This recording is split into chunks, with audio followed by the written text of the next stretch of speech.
Hey guys, and welcome to another episode of Advanced Football X's and O's. So today we're going to talk about pattern matching zones. And if we rewind to the end of the last episode where we were talking about defensive adjustments, we were talking about how 4 verticals absolutely destroys cover 3, or at least a spot dropped cover 3. And if we pull up our zones, once again, when we say spot dropped zones, that means that in this cover 3, all of our defenders are told you are running to your zone. Sometimes they might have some assignment to press a receiver before they run to their zone, but that's what a spot drop zone is that we are running to our zones as a defender and that we are covering that area. And if we draw up 4 verticals, what we end up with is that our outside 2 receivers get man-to-man essentially with these corners, but then on the seams here, our safety just gets he gets horizontally stretched insanely hard, and he has almost an impossible job, and this is why 4 verticals just demolishes cover 3. And the adjustment that we talked about, that second adjustment we talked about in the last episode, was that our slot defenders, instead of dropping to our flat zones, that they should just drop back with these seam routes, and that they would help out the safety here. But then the counter to that is that we end up giving the offense a ton of space down here near the flats because our defenders are no longer there. So if just a running back runs out there, if they ran a crossing route from the other side, it's absolutely wide open because our middle linebackers aren't being told to cover anything. They're just being told drop to your middle zones. That's where you're supposed to be. So that's kind of the back and forth that we had an issue with. And we talked about Nick Saban when he was on the Browns with Bill Belichick's staff, that they absolutely got destroyed by the Steelers with this, and that they ended up inventing pattern matching zone.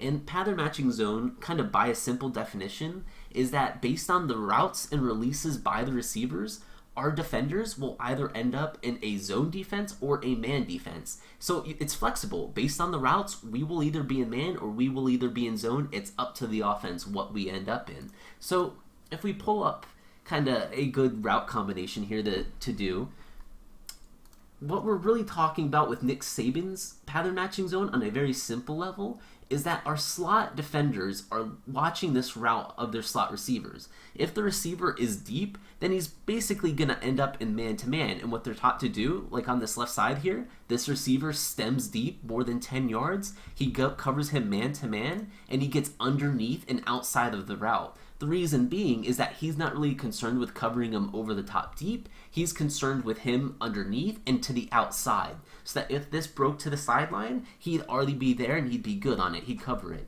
And with our corner out here, since it goes deep, he has it man-to-man. So you see here that when we have 2 deep routes, they end up in man-to-man. So once again, if we saw like 4 verticals on the bottom here, we'd end up in man-to-man. That's exactly what we want. We no longer have that weakness with 4 verticals.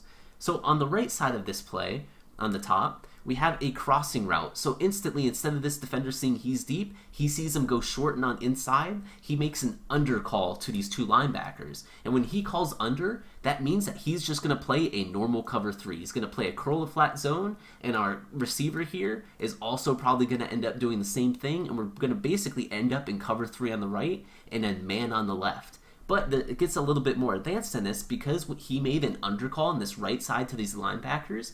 It tells this left linebacker, I'm cutting underneath this crossing route, and it tells the right linebacker, I'm free to rob the middle of the field, and he's going to get underneath this deep in route. So you can see here, we end up with some pretty cool stuff. Maybe this left side, if that ended up being like a 2 streak routes and 4 verticals, we still have it covered with our man-to-man defenders. And on the right here, when we're not worried about 4 verticals, we end up in a cover 3 zone, and that our 2 linebackers end up matching and robbing 2 different routes on the middle of the field. So that's pretty powerful, and that is the essence of pattern matching zone. If we see 4 verticals from the cover 3 pattern matching zone, we want to end up on man-to-man on it, but then when we don't see 4 verticals, we're often going to end up in a cover 3 zone, or at least to that side of the field, we will end up in a cover 3 zone.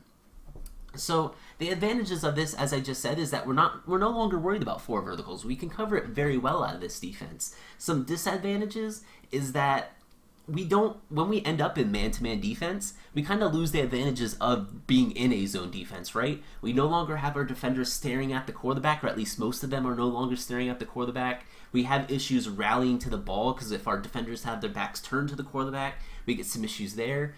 If we're not in the right personnel matchups, that we could end up with possibly man-to-man with a linebacker on a receiver, so that can sometimes be an issue. It essentially turns into is that when you end up in the cover 1 style of the defense, you end up with the disadvantages of man, and when you're in the cover 3 style part of the defense based on the routes, you end up with the disadvantages of zone. But you try and match up the cover 1 into situations where cover 1 would be advantageous, and you match up the cover 3 into the situations where cover 3 would be advantageous, or that's at least what you try to do with a pattern matching zone.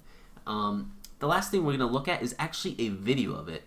So here we're seeing the Miami Dolphins when Nick Saban was the coach for them. So we'll look at one play here.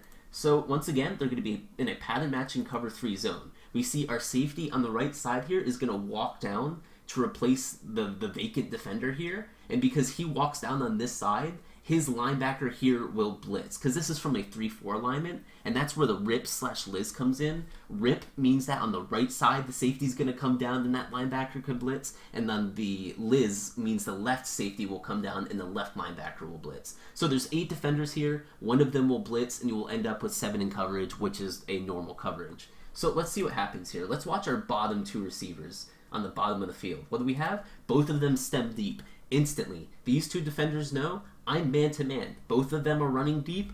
Boom, we think we might see 4 verticals. We both are playing man to the bottom of the field here.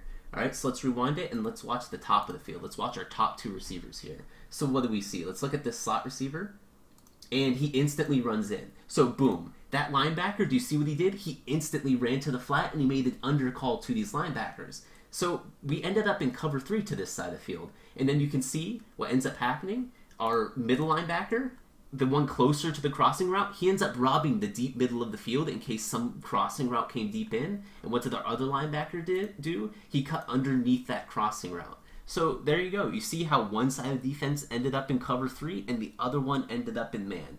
Does the offense get a catch here? I guess so, but the key is that we're no longer having that weakness of 4 verticals, and that's just where the entire invention of pattern matching zone came from. So that's it for passing offenses and passing defenses for us. The next thing we're going to go into is rushing offenses and rushing defenses, and in my opinion, this is where we get into some of the coolest chess matches between offensive linemen and defenses. It gets really awesome, the X's and O's that we're about to get into. So if you guys have any questions, feel free to leave comments, and I hope you guys learned something in the video, and I'll see you guys next time.